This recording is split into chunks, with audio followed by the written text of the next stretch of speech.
about atheists in Pakistan, appropriately titled Pakistan's Sacred Atheist. I recommend you read the whole thing because what I'm going to give to you guys today is only a brief overview of the facts about Pakistan's laws as opposed to the actual accounts of the people interviewed. So I really recommend you read it for yourself. So he goes on.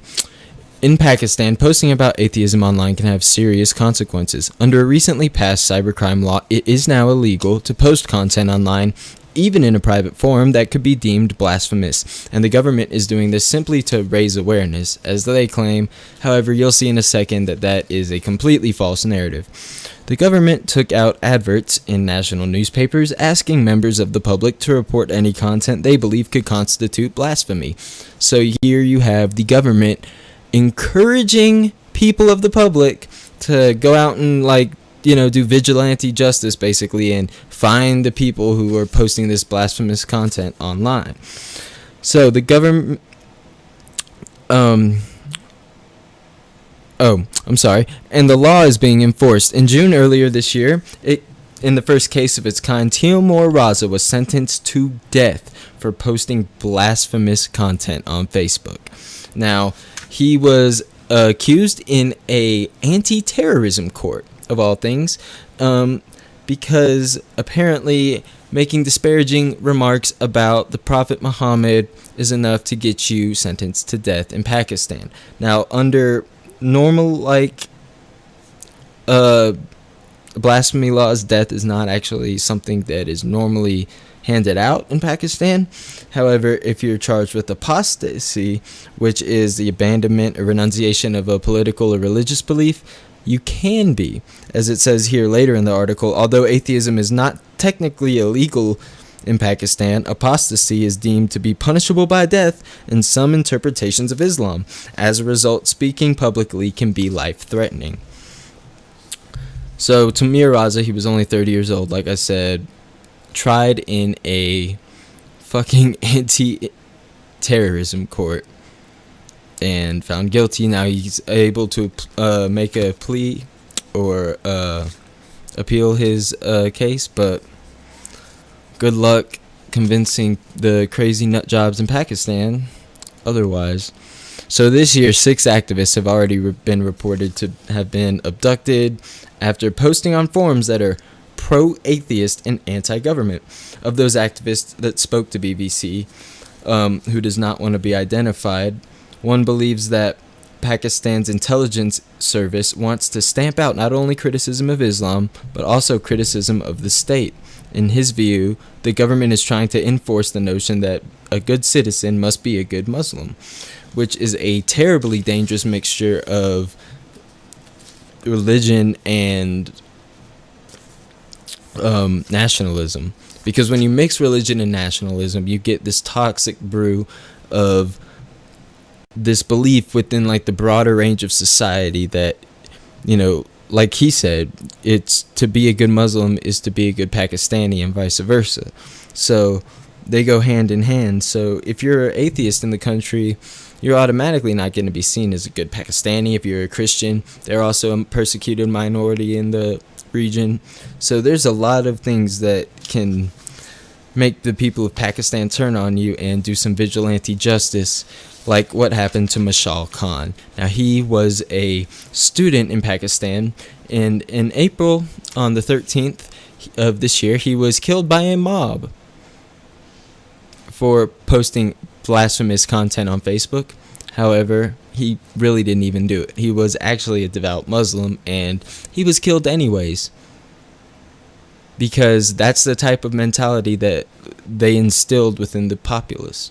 They said, okay, yeah, it's alright to go and find these people who post this stuff on Facebook or social media, and one thing leads to another. A fucking mob is brutalizing a kid for something he didn't even do. And something that nobody should be brutalized for, period.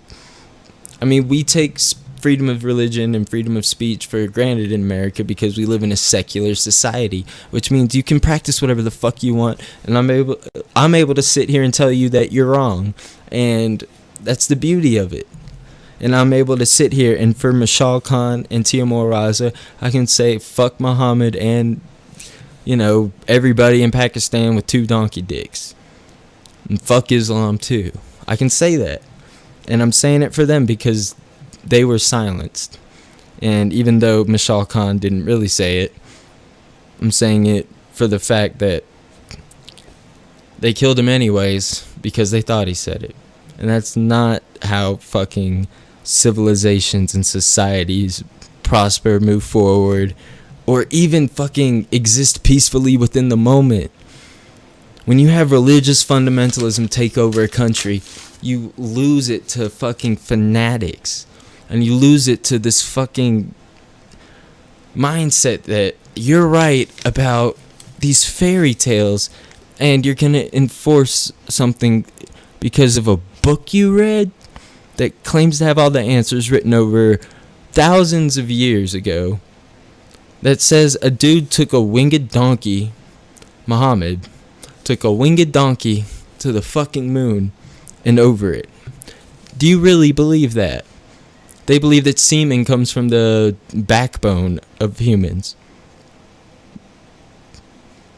I mean, anybody with 2 balls and a brain could tell you that, hey, semen doesn't come from your backbone, dog.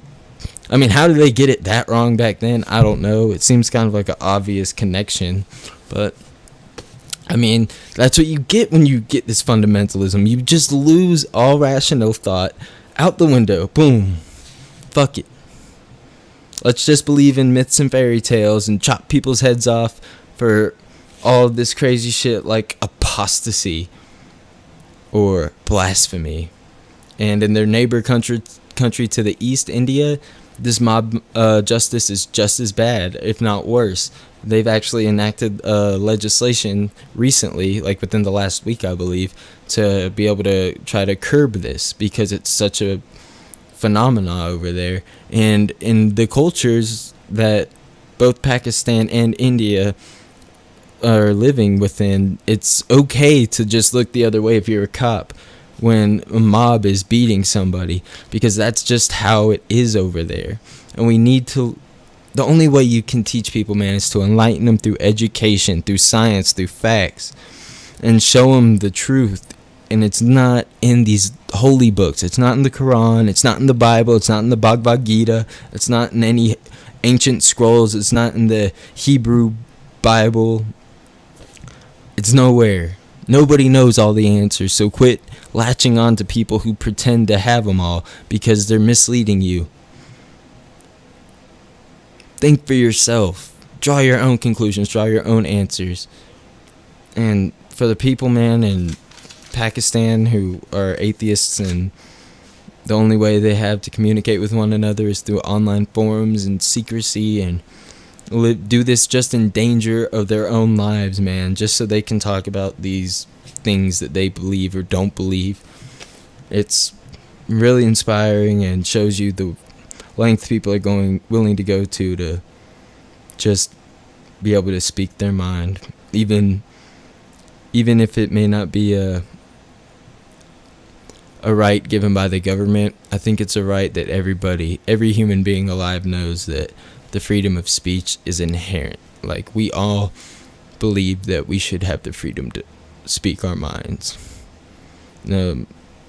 So with all that being said, if you enjoy what I do, please like, comment, subscribe, and I will see you fuckers later. Peace.